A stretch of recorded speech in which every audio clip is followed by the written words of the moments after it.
दोस्तों, साथी संदेश लाइव में आपका स्वागत है। नगर पालिक परिषद जामुल के वार्ड 8 की प्रतिनिधि जनप्रतिनिधि पार्षद हमारे साथ आज मौजूद है निशा चन्नेवार जी। और आपको बता दें कि निशा चन्नेवार जी जो है वो जामुल पालिका की जो उपाध्यक्ष हैं सुनीता चन्नेवार जी उनकी सुपुत्री हैं और वार्ड 8 से जनप्रतिनिधि के तौर पर हमारे साथ आज बैठी हुई। इनसे जानने का प्रयास करेंगे कि वार्ड 8 की आज वर्तमान स्थिति क्या है। मैडम, आपका बहुत बहुत स्वागत है साथी संदेश लाइव में। नमस्कार, मैं निशा चन्नेवार आप सभी का साथी संदेश की ओर से और अपनी ओर से स्वागत करती हूं। मैं अपने कार्यकाल में मैंने अपने कार्यकाल में बहुत प्रयास किया है कि मैं अपने वार्ड को आगे लेके जाऊं और मैंने करके भी दिखाया है। मेरे वार्ड में पानी की समस्या, नाली सफाई, ये नाली जो भी रोड वोड सबकी व्यवस्था मैंने पूर्ण रूप से पूरी की है। जगह जगह बोर करके वहां टंकी बिठा के पानी की समस्या को दूर किया है और थोड़ी बहुत कहीं समस्या है तो मैं उसको और भी आजकल में मैंने बोर करके वो समस्या को दूर किया है। और आगे जाकर मैं यही चाहती हूँ कि हमारे जामुल में पूरा विकास कार्य हो। उसके लिए मैं अपनी मम्मी सुनीता चन्नेवार जी है, वो उपाध्यक्ष है पालिका का, वो और मैंने मिलकर दोनों ने मिलकर हमारे जामुल को पूरे सुधारने की कोशिश की है। और 8 और 12 वार्ड ये हमारा है, हमने उसको पूरी तरीके से विकास की ओर लेके गए हैं। और आगे जाके मेरी मम्मी का जो है, मेरी माता जी सुनीता चन्नेवार, उनको कांग्रेस की तरफ से मैं चाहती हूँ कि वो अध्यक्ष की दावेदारी करे और उनको टिकट मिले, ताकि हम दोनों मिलकर और हम सारे कांग्रेस के जितने भी जनप्रतिनिधि हैं, जितने भी कार्यकर्ता है, सारे लोग मिलकर हमारे जामुल को विकास की ओर, आगे प्रगति की ओर लेके चले। तो मैं अपने कांग्रेस के जो हमारे बड़े नेताएं हैं उनसे निवेदन करूंगी जो कि मेरी माता जी श्रीमती सुनीता चन्नेवार को अध्यक्ष की टिकट का दावेदार घोषित करे, ताकि हम जामुल में मिलकर जितने भी महिलाएं हैं उनके लिए कुछ कर सके और जितने भी जो भी सेवा है, जो भी कार्य है, हम उनको सारे कुछ मिलकर हम कर सके। धन्यवाद।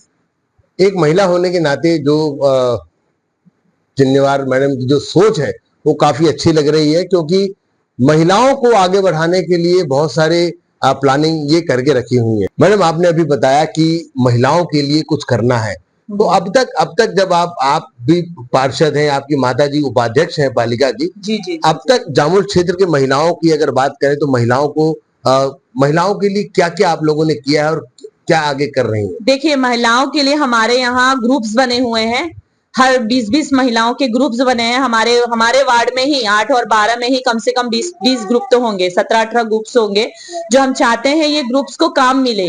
जैसे कि कुछ अपने यहाँ पापड़ बनाने का उद्योग या कुछ भी उद्योग, अगरबत्ती बनाने का, पापड़ बनाने का, या फिर कोई भी कार्य है हम मिल सके, तो हमको कोई भी कार्य करने के लिए हमको एक अच्छा पद मिलना चाहिए, ताकि अच्छा पद मिलने से भी हम आगे और कार्य कर सके। छोटे पदों में तो होता ही है, लेकिन अच्छे पद मिलेंगे तो हम और कहीं जाके बात कर सके। तो हम चाहते हैं कि हमको वो पद मिले, हम और जनता की सेवा के लिए और आगे कार्यकाल कर सके, जनता के लिए, लेडीजों के लिए। तो हम चाहते हैं कि हमको अच्छे से कोई आगे पद मिले कि और हम जाके अग्रसर होएं। और महिलाओं के लिए हम लोग अब हमारे जो सरकार है उससे निवेदन करें कि हमारी जामुल की महिलाओं के लिए कुछ घर घर में ही उद्योग खोले, जिससे समूह की महिलाएं हैं उनके लिए उद्योग खोले, और हम लोग चाहते हैं कि वो आगे बढ़े महिलाएं। स्वास्थ्य की अगर बात करेंगे, स्वास्थ्य की बात, तो स्वास्थ्य सुविधाओं में एक हॉस्पिटल बनने की बड़ी बात हो रही थी कि जामुल क्षेत्र में एक हॉस्पिटल आने वाला है। जी। क्या हुआ उसका? आया कि नहीं आया? देखिए, अभी हमारा जो सरकार थी, हमारी कांग्रेस सरकार थी, उस समय ये 20 बिस्तरा हॉस्पिटल था जो वहां पे खुलने वाला था जामुल में, जामुल की मेन जगह में वहां खुलने वाला था। तो अभी तो उसका कुछ अता पता नहीं है, लेकिन हम चाहते हैं कि हमारी कांग्रेस की सरकार, जो प्रदेश में भी कांग्रेस की सरकार बने, तो हम लोग उनको अपनी बातें रख सकें। हमारी तो अभी बीजेपी की सरकार है, वो तो कुछ सुनने वाली है नहीं। अभी वो खुद ही लोगों का आशियाना उगड़ रही है। अभी जो नकटी गांव है वहीं देखे हैं, आवास सब आ चुका है, लेकिन तो भी उनके घर तोड़ दिए गए हैं। तो जब वो उन लोग को नहीं छोड़ रही तो हमारा क्या सुनेगी? इसीलिए हम चाहते हैं कि प्रदेश में भी हमारी सरकार रहे, हमारे नगर पालिका में जामुल में भी कांग्रेस की सरकार रहे। हम चाहेंगे कि हमारी सरकार होने से हम उनसे मिले और अपनी बातें रखें और जाके उनसे जो भी है हमको उसका सॉल्यूशन मिले। अध्यक्ष यहाँ भाजपा के हैं। जी। शहर सरकार जो है, पालिका की जो सरकार है वो भाजपा की है। जी।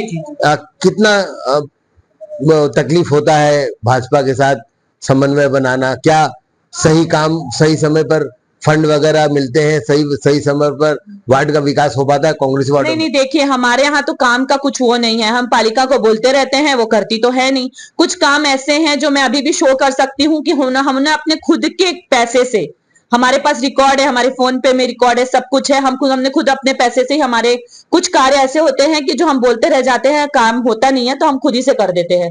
अभी नाली का जो समस्या, जी मैडम।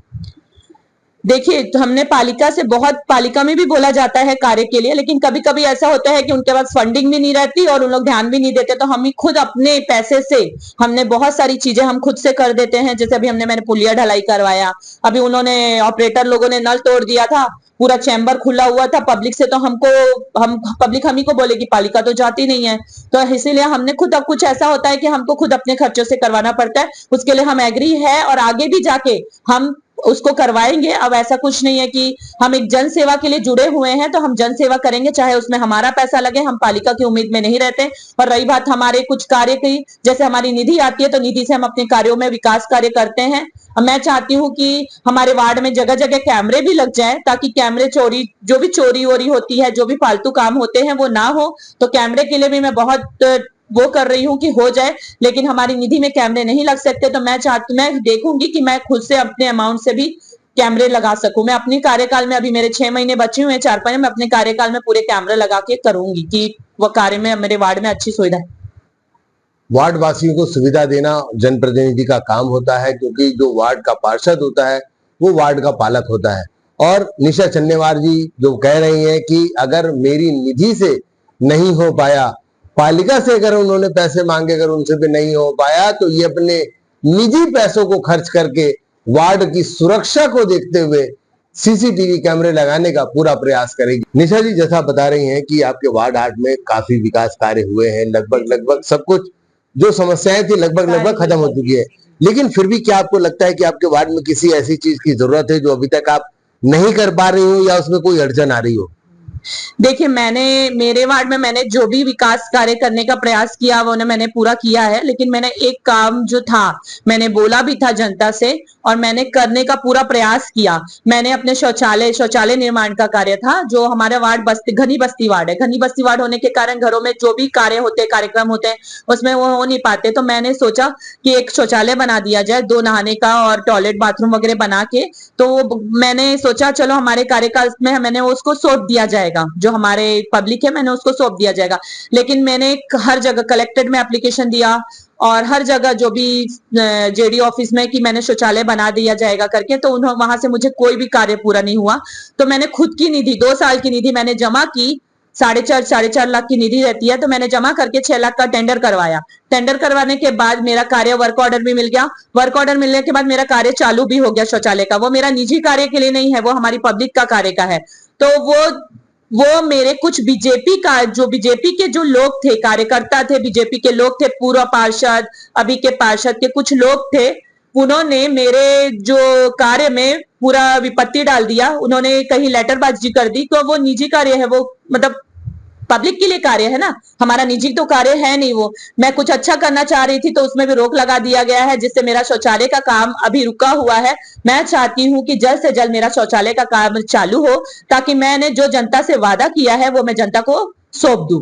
बस मैं यही चाहती हूँ। मैं ये बीजेपी वालों के ऊपर ये वो करती हूँ कि कुछ ही लोग, सभी बीजेपी के सभी लोग ऐसे नहीं है कि जो हेल्प नहीं करते, सभी ऐसे नहीं होते। आज की डेट में कांग्रेस बीजेपी कुछ नहीं होता, कभी कभी होता है कि लोग मिलके भी काम करते हैं, लेकिन कुछ बीजेपी के लोग ऐसे हैं कि जो काम में हमारी विपत्ति लाने की कोशिश करते हैं, कभी लेटरबाजी कर देते हैं। लेटरबाजी करने से हमारा काम रुक जाता है। बस मैं यही चाहती हूँ कि ये सब काम ना हो, यहाँ विकास कार्य हो रहे हैं तो उसको होने दिया जाए। बस विकास कार्य को, जामुल के विकास कार्यों को रोक मत लगाया जाए, मैं यही सारे लोगों से विनती करती हूँ। बहुत बड़ी विडंबना, पहली बार ऐसा सुनने में आ रहा है दोस्तों कि विकास की आड़े एक जनप्रतिनिधि के खिलाफ दूसरा जनप्रतिनिधि खड़ा है, लेकिन ऐसा नहीं होना चाहिए, क्योंकि विकास तो विकास होता है। हर जनप्रतिनिधि को अपना वार्ड प्रिय होता है। अगर ऐसा ही कार्य हर व्यक्ति करने लगे तो किसी भी क्षेत्र का विकास संभव नहीं हो पाएगा। पालिक परिषद जामुल के वार्ड 8 की पार्षद जो है वो हमारे साथ में थी और इन्होंने हमारे सारे सवालों का जवाब बहुत ही बेबाकी से दिया। मैडम, आपका बहुत बहुत धन्यवाद हमसे जुड़ने के लिए। मैं भी आपका और साथी संदेश का बहुत बहुत धन्यवाद करती हूँ कि जो मुझे ये चैनल में लाने का बहुत प्रयास किया, उसके लिए मैं बहुत बहुत तहे दिल से धन्यवाद करती हूँ। और उन्होंने जामुल की स्थिति को जनता के सामने दिखाने का जो प्रयास किया उसके लिए मैं बहुत तहे दिल से शुक्रिया करती हूँ। धन्यवाद। तो दोस्तों, कैसा लगा ये खबर, कैसी लगी हमारे वार्ड 8 की पार्षद और इनके कार्य? अपनी राय हमें कमेंट बॉक्स में लिखकर जरूर बताएं। वीडियो को लाइक करें, चैनल को सब्सक्राइब करें, वीडियो को शेयर करें ताकि ऐसे कार्य जन जन तक पहुंच सके और अन्य जनप्रतिनिधियों को भी ऐसा मौका मिल सके कि वो इनसे कुछ सीख कर अपने क्षेत्र में कार्य कर सके। ऐसी खबरों के लिए बने रहे हमारे साथ और देखते रहे साथी संदेश लाइव। मैं हूं संतोष शर्मा, फिलहाल जामुल से।